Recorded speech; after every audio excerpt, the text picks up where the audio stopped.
Le mudéjar aragonais, première partie. En décembre 2001, l'UNESCO a déclaré le mudéjar d'Aragon bien particulier, universel et irremplaçable pour l'humanité. Et elle a inclus dans sa représentation si bien à la liste du patrimoine mondial à laquelle elle avait déjà intégré en novembre 1986 l'architecture mudéjar de Teruel, symbolisée par 4 de ses monuments. Les mudéjars sont les musulmans qui sont restés dans les territoires reconquis par les chrétiens, par nécessité de repeuplement et pour son climat de tolérance religieuse. Certains ont réalisé un grand travail dans l'agriculture. D'autres ont joué un rôle essentiel dans la création et la diffusion de l'art mudéjar, qu'il a hérité de la tradition hispano-musulmane dans un cadre chrétien. La décoration a une grande importance. En Aragon, où tout commence par la aljaferia, la brique a atteint un rôle décoratif unique à l'extérieur des murs. Alors une question. Quels éléments de la cathédrale de Teruel font partie du patrimoine de l'humanité, hein? La façade néo-mudéjar, tout le monument, le clocher, la toiture et la coupole.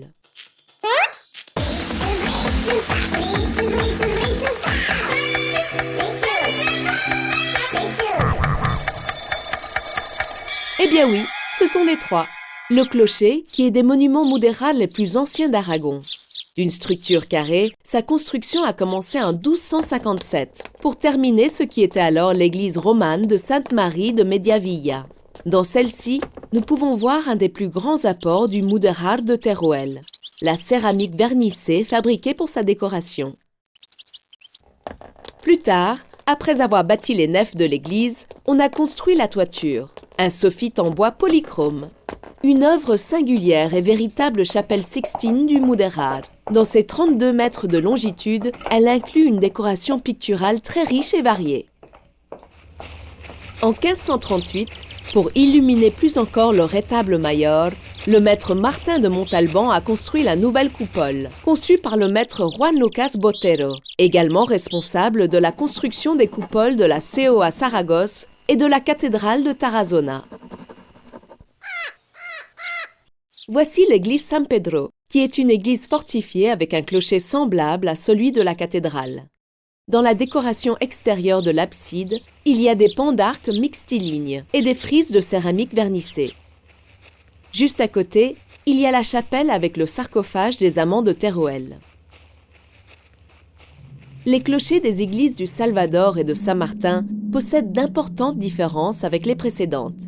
Sa structure, comme clocher-minaret almohade, est composée de 2 clochers, l'un enveloppant l'autre, et d'un escalier entre les deux. Sa décoration est faite de nouveaux dessins, de nouvelles formes et couleurs dérivées de la tradition almohade de Séville. Celle que nous voyons ici est le clocher de l'église du Salvador. Elle est postérieure et offre quelques nouveautés quant à sa structure et sa décoration. Avant de partir de Teruel, nous allons voir le clocher le plus récent, celui de l'église de la Merced, dont les 2 premiers corps sont d'art mudéjar.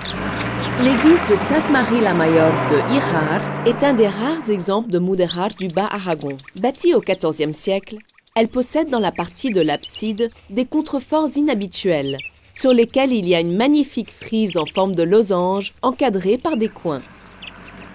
Adossée à ses pieds, l'église de l'Assomption d'Albalade de l'archevêque possède un beau clocher, dont les 3 corps sont du clocher mudéjar initial, antérieur à l'église actuelle.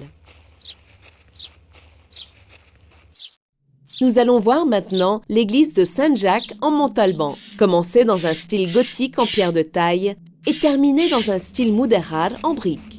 Ici, pour la première fois, on utilise tribunes et déambulatoires sur les chapelles latérales, qui anticipent la typologie d'église fortifiée. Le svelte clocher de l'église de l'Assomption de Muniesa, bâti pendant la 2e moitié du XVIe siècle, comprend 5 étages, de base octagonale et d'une hauteur et largeur décroissantes. Le conseil de Baguena et le tailleur de pierre Pedro Aguilera ont convenu en 1609 de construire ce clocher pour l'église de l'Assomption. C'est un exemple de clocher tardif, avec une décoration extérieure attractive. Laissons la province de Teruel pour aller voir à Crevillén, patrie de l'excellent sculpteur Pablo Serrano, le puissant clocher mudéjar de l'église de Saint-Martin de Tours, qui domine tout le village. Alors, est-il certain que l'on peut voir l'art mudéjar hors de Teruel? C'est ce que les gens disent, mais il est petit et rare. Non, il n'y a même pas un clocher. Oui, et d'une grande valeur, comme le démontre la déclaration de l'UNESCO de 2001.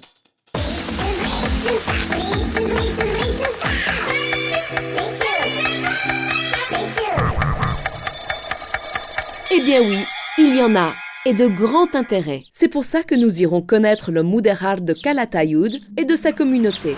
Calatayud possède un vaste et précieux patrimoine mudéjar dans lequel se distingue la collégiale de Sainte-Marie, qui garde de cette étape l'abside, le cloître le plus vaste de notre mudéjar, dans lequel son ancienne salle capitulaire est mise en valeur, et le clocher, l'un des plus hauts d'Aragon, de base octagonale et de type clocher-minaret, décoré par des pans de murs en briques qui ressortent. L'église San Pedro de los Francos, dans laquelle les Cortes ont jugé un prince hérité du futur roi Ferdinand le Catholique, a, à l'extérieur, une frise en briques ressorties qui entoure les absides. À l'intérieur, le meuble de l'orgue est une œuvre extraordinaire de menuiserie mudéjar. L'église Saint-André a 3 nerfs et voûtes croisées d'ogives simples.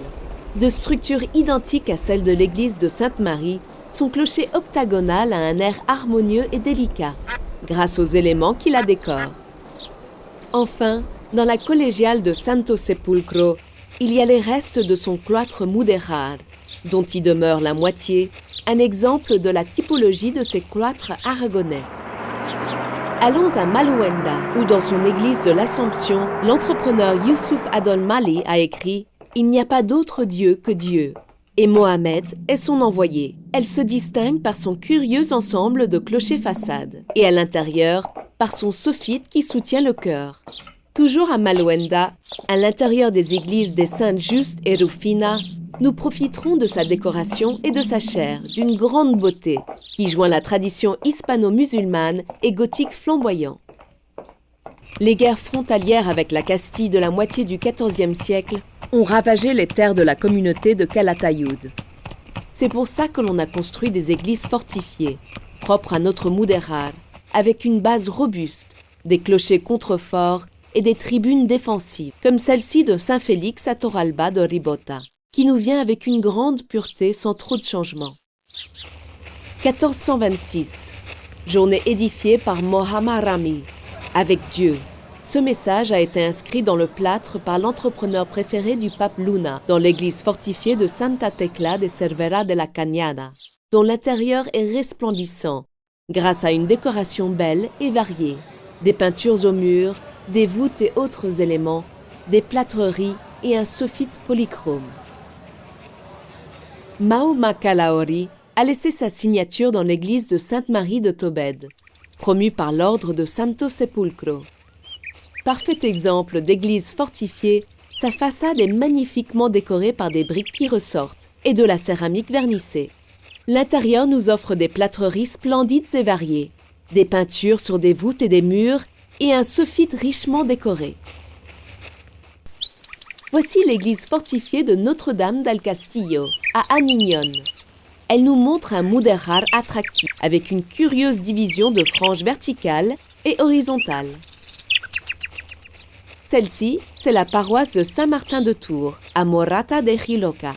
Elle a une façade frappante, décorée par de jolies et abondantes céramiques vernissées de diverses formes. Aragon et mudéjar, 2 mots qui s'assemblent très bien. Le mudéjar est le symbole d'un temps de tolérance, de mélange, au grand profit et d'union dans la diversité. Notre mudéjar est notre histoire, notre richesse. Venez connaître le mudéjar aragonais.